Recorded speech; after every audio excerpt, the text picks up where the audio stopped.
అందరికీ నమస్కారం.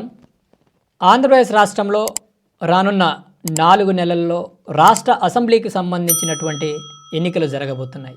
అయితే ఈ ఎన్నికల ప్రక్రియలో భారత ప్రజాస్వామ్యంలో ఓటు యొక్క ప్రాధాన్యత మనందరికీ బాగా తెలుసు. అయితే జనవరి 1, 2024 నాటికి 18 సంవత్సరాలు నిండబోయేటువంటి ప్రతి యువకుడు, ప్రతి పౌరుడు కూడా ఓటు హక్కును నమోదు చేసుకోవాల్సినటువంటి అవసరం ఉంది. ఆ ఓటు హక్కు నమోదు ప్రక్రియలో భాగంగా కేంద్ర ఎన్నికల సంఘం, అలానే రాష్ట్ర ఎన్నికల సంఘంతో పాటు రాష్ట్రంలో జిల్లాల స్థాయిలో ఉండేటువంటి ఎన్నికల అధికారులు ఈ ఓట్ల నమోదు ప్రక్రియను ప్రారంభించారు. అయితే ప్రతి ఓటరు కూడా చాలా విలువైనదే. ప్రజాస్వామ్యంలో ప్రతి ఓటుకు కూడా విలువ ఉంది. నా ఒక్క ఓటుతో ఏమవుతుందనేటువంటి ఆలోచనలు మీ మెదళ్ళ నుంచి తొలగించేసి ప్రతి ఓటుతో కూడా ఈ దేశాన్ని సుస్థిరంగా, ఈ రాష్ట్రాన్ని సుస్థిరంగా అభివృద్ధి వైపు నడిపించేటువంటి అవకాశం ఉంటుంది. ప్రతి ఒక్క ఓటుతో కూడా ప్రజలకు అవసరమైనటువంటి, ప్రజలకు అనుకూలమైనటువంటి ప్రభుత్వాన్ని ఎన్నుకునేటువంటి పరిస్థితి ఉంటుంది. కాబట్టి ప్రతి పౌరుడు కూడా, ప్రతి యువకుడు కూడా భారంగా భావించి ఓటు ఎందుకు వేద్దాంలే, ఓటు వల్ల ఉపయోగం ఏముందిలే అనేటువంటి అనాలోచిత ఆలోచనలను మీ మెదడుల నుంచి తొలగించేసి ప్రతి యువకుడు కూడా ఓటును నమోదు చేసుకోవాల్సినటువంటి అవసరం ఉంది. అయితే కేంద్ర ఎన్నికల సంఘం ఇప్పటికే స్పష్టంగా తెలియజేసింది, నూతన ఓట్లకు సంబంధించినటువంటి అప్లికేషన్ ప్రక్రియ ఏదైతే ఉందో ప్రస్తుతం కొనసాగుతూ ఉంది.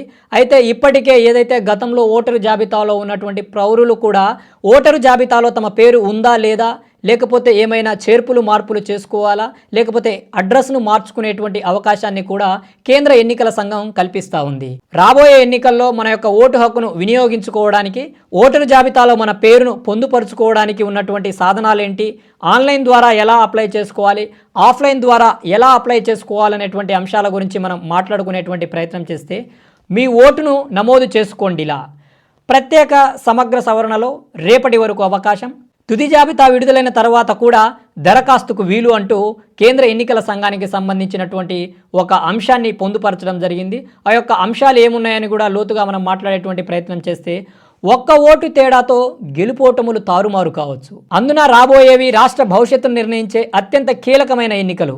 ఈ పరిస్థితుల్లో ప్రతి ఓటు కీలకమే. ఈ నేపథ్యంలో రాష్ట్రం కోసం, రాష్ట్ర భవిష్యత్తు కోసం ఆలోచించే ప్రతి ఒక్కరు ఓటరు జాబితాలో తమ పేరు ఉందా లేదా వెంటనే చూసుకోండి. లేకుంటే వెంటనే ఓటరు నమోదు దరఖాస్తు చేసుకోండి. కేంద్ర ఎన్నికల సంఘం ఏటా నిర్వహించే ఓటర్ల జాబితా ప్రత్యేక సవరణ ప్రక్రియ ప్రస్తుతం కొనసాగుతోంది. ఇప్పటికే ముసాయిదా జాబితా విడుదలైంది. దీనిపై అభ్యంతరాలు, క్లెయిమ్లు స్వీకరణను ఈ నెల 9 వరకు గడువు ఉంది.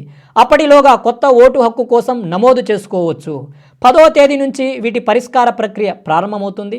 అన్ని రకాలుగా అర్హతలుంటే జనవరి 5న విడుదలయ్యే తుది జాబితాలో మీ పేరు ఉంటుంది.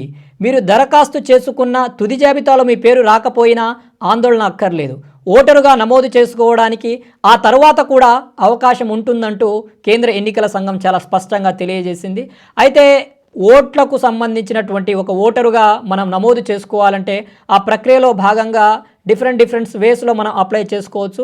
అలానే మనకు ప్రస్తుతం ఉన్నటువంటి ఓటరు కార్డులో కావచ్చు, చేర్పులు మార్పులకు సంబంధించి కూడా ఆ యొక్క ప్రత్యేకమైనటువంటి ఫామ్స్ ఉంటాయి. అందుకు సంబంధించినటువంటి వివరాలను మనం తెలుసుకునేటువంటి ప్రయత్నం చేస్తే, ఏ దరఖాస్తు ఎందుకోసం, ఫామ్ 6 అనేది కొత్తగా ఓటు నమోదు చేసుకోవడానికి ఉపయోగించేటువంటి అప్లికేషన్.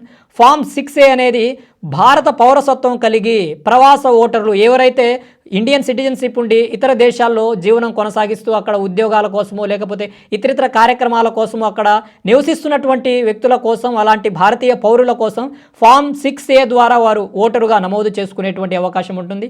అలానే ఫామ్ 7 ఏదైతే ఓటర్ల జాబితాలో ప్రతిపాదిత చేర్పులపైన, ఇప్పటికే ఉన్న అనర్హుల పేర్లపైన అభ్యంతరం తెలిపేందుకంటే కొంతమంది చనిపోతుంటారు ఎన్నికలకు, అలానే కొంతమంది రాష్ట్రాలు విడిచిపెట్టి వేరొక చోట తమ ఓటును నమోదు చేసుకుంటుంటారు. కాబట్టి ఒక వ్యక్తికి 2 చోట్ల ఓటు ఉండకూడదు. కాబట్టి అందుకు సంబంధించినటువంటి చేర్పులు మార్పులు కావచ్చు, అందుకు సంబంధించినటువంటి ఫామ్ ఏదైతే ఉందో ఫామ్ 7ని నింపవలసి ఉంటుంది. ఫామ్ 8 అనేది ఇంటి చిరునామాలో మార్పు, ఓటర్ల జాబితాలో పేరు, ఫోటో, వయస్సు, ఓటరు గుర్తింపు కార్డు సంఖ్య, చిరునామా తదితర వాటిలో మార్పులు, సవరణ కోసం దివ్యాంగ ఓటరుగా నమోదు చేసుకోవడం కోసం ఫామ్ 8ని మనం అప్లికేషన్లో పొందుపరచవలసి ఉంటుంది.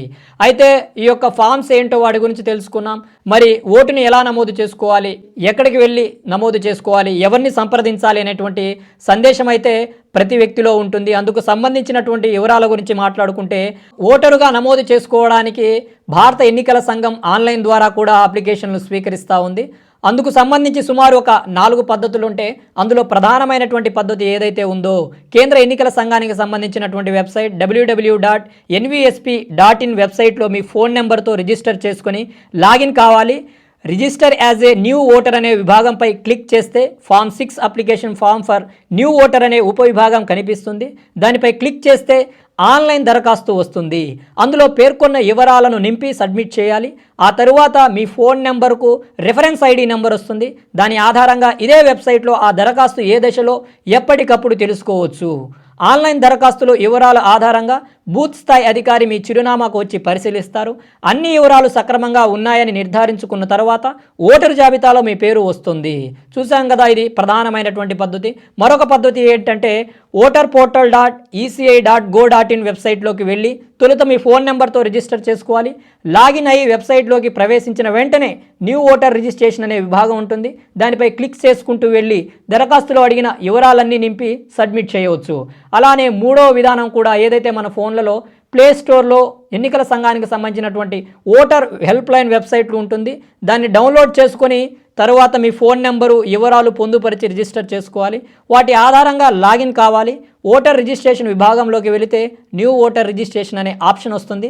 దానిపై క్లిక్ చేసుకుంటూ వెళ్ళి అందులో అడిగిన వివరాలన్నీ నింపి దరఖాస్తు చేసుకోవాలి.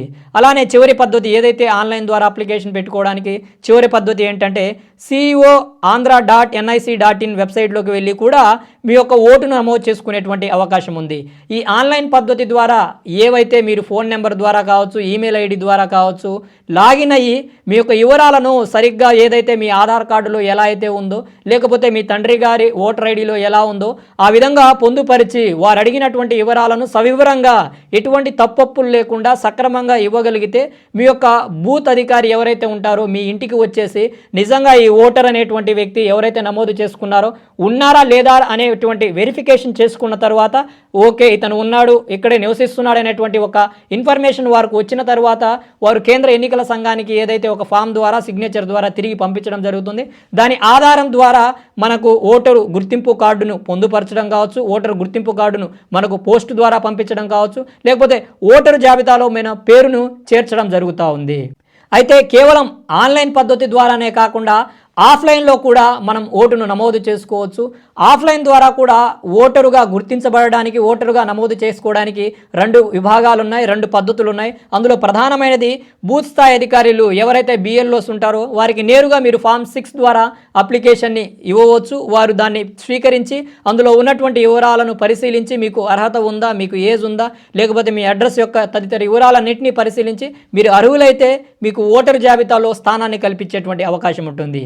అలానే రెండవ విధానం ఏంటంటే ప్రతి నియోజకవర్గానికి కూడా ఒక డివిజన్ స్థాయి అధికారి ఎలక్ట్రల్ రిజిస్ట్రేషన్ అధికారులు కేంద్ర ఎన్నికల సంఘం నియమిస్తుంది.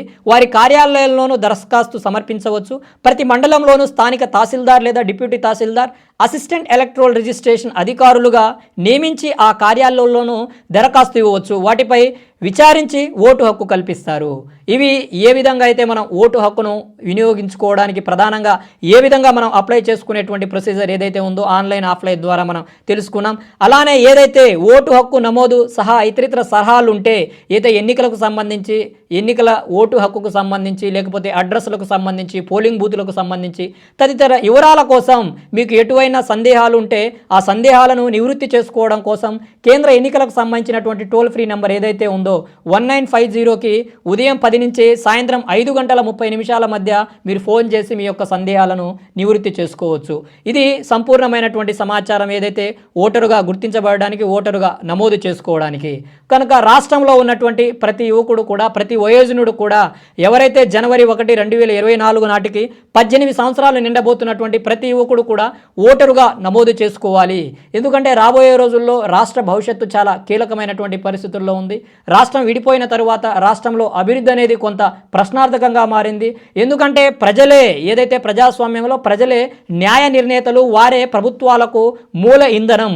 వారు వేసేటువంటి ఓట్ల ఆధారంగానే ప్రభుత్వాలు ఏర్పడతాయి. కాబట్టి కనుక ప్రతి పౌరుడు కూడా భారంగా భావించి ఓటును వేయకుండా లేకపోతే ఓటును నమోదు చేసుకోకుండా ఓటింగ్ కేంద్రాలకు వెళ్ళి ఎక్కడ ఓటు వేద్దామనేటువంటి అనాలోచిత ఆలోచనలు కలిగి ఉండి మీరు దేశాన్ని రాష్ట్రాన్ని ప్రశ్నార్థకంగా మార్చకుండా ప్రతి ఓటరు కూడా ప్రతి అర్హుడు కూడా ఓటును నమోదు చేసుకుని రాబోయే రోజుల్లో రాబోయే ఎన్నికల్లో మీ యొక్క ఓటును వినియోగించుకొని రాబోయే సార్వత్రిక ఎన్నికలు కావచ్చు, పార్లమెంటుకు సంబంధించినటువంటి ఎన్నికలు కావచ్చు, లేకపోతే రాష్ట్ర అసెంబ్లీకి సంబంధించినటువంటి ఎన్నికల్లో మీ యొక్క ఓటు హక్కును వినియోగించుకొని మీరు ఓటరుగా గుర్తించబడి ఈ భారతదేశంలో ఒక సగటు పౌరుడిగా గుర్తించబడాలని నేను మనస్ఫూర్తిగా కోరుకుంటున్నాను. కనుక రాబోయే రోజుల్లో ప్రస్తుతం ఉన్నటువంటి అవకాశాన్ని ప్రతి యువకుడు అలానే ఏదైనా చేర్పులు మార్పులు ఉన్నాయని తెలుసుకొని ప్రస్తుతం ఓటర్ ఐడి ఉన్నవారు కూడా వాటిని తెలుసుకోవాలి. అలానే ఏదైతే రాష్ట్ర వ్యాప్తంగా కొన్ని రోజులుగా జరుగుతున్నటువంటి ఓట్ల తొలగింపు కార్యక్రమంలో భాగంగా మీరు కూడా మీ యొక్క ఓటరు జాబితాలో మీ పేరు ఉందా లేదా అనేది కూడా